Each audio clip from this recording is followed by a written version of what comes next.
नाते नवरा बायकोचे. काही बोलायचं नाही मला. आजकाल मला गृहीतच धरायला लागलात. लग्नानंतर काही दिवस कसं बेबी करत मागे मागे फिरायचात, तेव्हा मीही माझा बाबू म्हणून सगळं प्रेमानं केलं.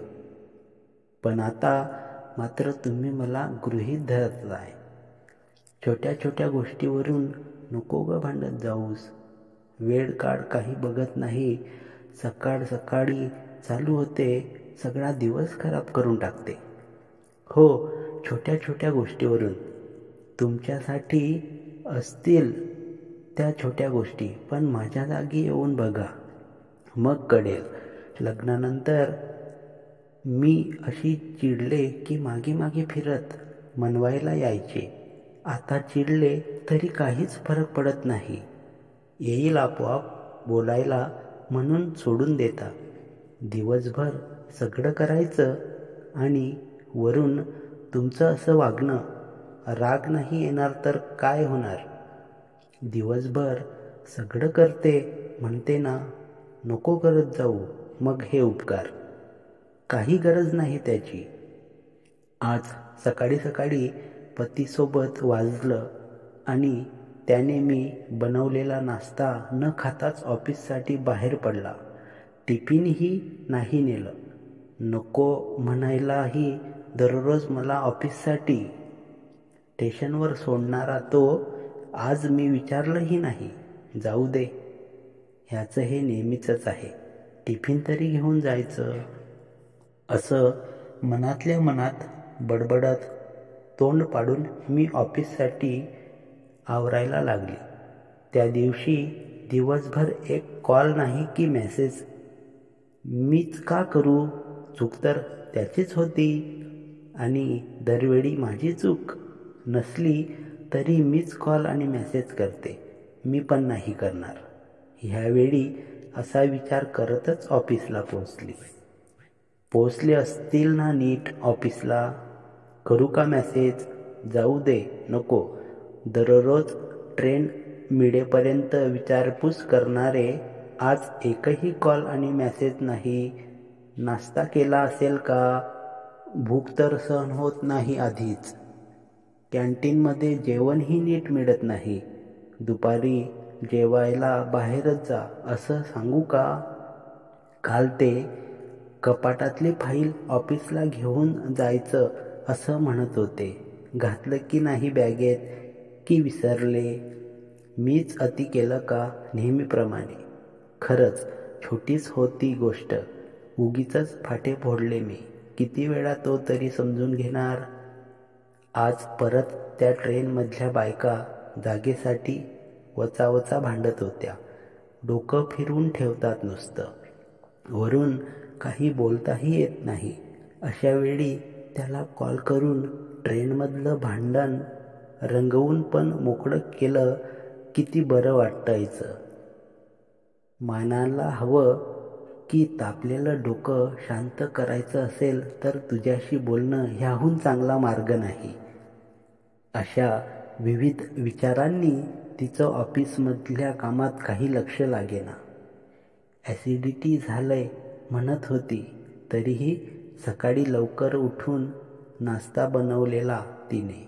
खाऊन यायला पाहिजे होता. आता पोटात कावडे ओरडायला लागलेत. बापरे, दुपारच्या जेवणाचं काय करायचं? माझी आवडती पालक पनीर दिली होती टिफिनमध्ये. चुपचाप घेऊन यायला पाहिजे होता टिफिन. पण माझा राग अडला ना. खा आता गुमानं कॅन्टीनमधलं, मग कळेल बायकोचं प्रेम. पोहोचलात का? नाश्ता केला का? कॉल करून तरी विचारायचं. पण नाही, नाकावर राग आहे ना तिच्या. दररोज आपलं सारखं भुणभुण. नाही, नाकावर राग आहे तिच्या. दररोज आपलं सारखं भुणभुण. कॉल आणि मेसेज करून पोहोचलात का? जेवलात का? कधी निघणार? पण आज एकही कॉल नाही की मेसेज नाही. मी तिच्या कॉल आणि मेसेजला मिस करतोय का? माझं पण काहीतरीच. मी कशाला मिस करू? मला काही फरक पडत नाही. अरे यार, फाईच घरीच विसरलो.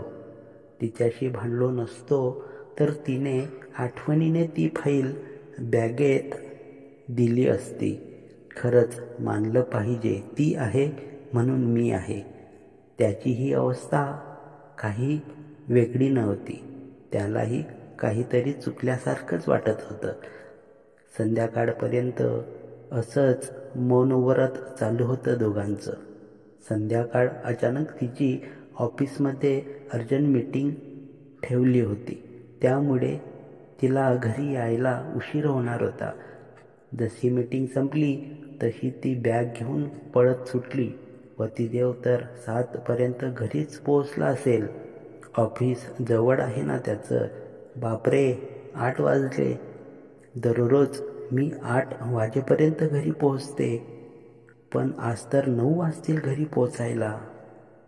तोपर्यंत त्याला भूक लागणार. चिवडा आणि चकलीचा डब्बा त्याला सापडेल का?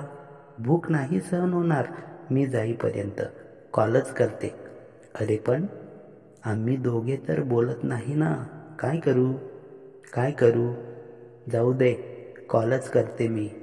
मोबाईल हातात घेते. बघते तर मोबाईल स्विच ऑफ. अरे देवा, सकाळच्या भांडणात चार्जर घरीच राहिलं वाटतं. आता काय करायचं? धावत पडतच ट्रेन पकडली आणि घरी पोहोचलो. अहो, चिवडा आणि चकलीचा डबा सापडला का? काही खाल्लं का तुम्ही? इतका वेळ कुठे होतीस? किती कॉल्स केले तुला? किती वेळा सांगितलं चार्जर किंवा पॉवर बँक बॅगेत ठेवत जा म्हणून, पण नाही. दररोज 8ला येणारी 9 वाजले तरीही पत्ता नाही. म्हणजे काय समजायचं मी? कुठून तरी कॉल करून सांगायचं ना की मी ठीक आहे, उशीर होईल म्हणून. वाटलं सुमनच्या, माझी मैत्रीणकडे गेली असेल. तिलाही कॉल केला पण तिथेही नाही. दार उघडल्या उघडल्या चालू झालं नवऱ्याचं ओरडणं. आणि हे ओरडणं ऐकून माझं मन आनंदाने नाचू लागलं.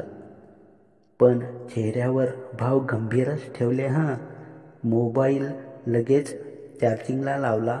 चालू केला तर मागच्या 1 तासात 50 मिस कॉल होते त्यावर. हे 50 कॉल्स माझ्यासाठी पुरेसे होते त्याचा राग किती वरवरचा आहे हे समजण्यासाठी.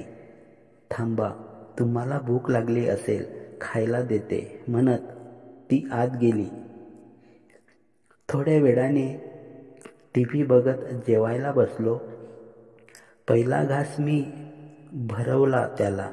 टीव्हीवर तेरे बिन नहीं लगता दिल मेरा ढोलना, सब छोड़ जाए तू ना मैनू छोडना गाणं लागलं होतं.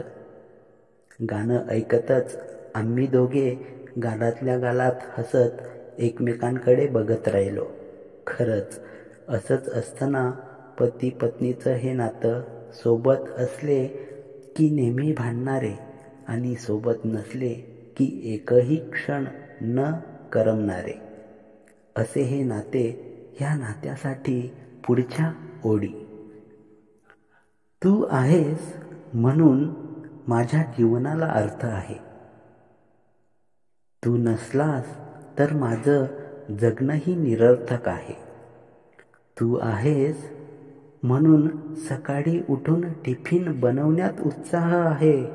तू नसलास तर माझ्या भुकेसाठी गाडीवरचा वडापावही पुरेसा आहे. तू आहेस म्हणून दमून येऊन चहा सोबत पिण्यात मजा आहे. तू आहेस म्हणून दमून येऊन चहा सोबत पिण्यात मजा आहे. तू नसलास तर जणू माझं जीवनच बेसूर आहे. तू आहेस म्हणून मी सुखी संसाराची स्वप्ने रंगवत आहे. तू नसलास तर हे जीवनच एक वादळ आहे. तुझ्याशी कितीही भांडले तरीही मला माहीत आहे तू आहे म्हणून मी आहे. तू आहे म्हणून मी आहे. धन्यवाद मित्रांनो. ही कथा तुम्हाला आवडली असल्यास चॅनलला सबस्क्राईब, लाईक, शेअर करायला विसरू नका. धन्यवाद.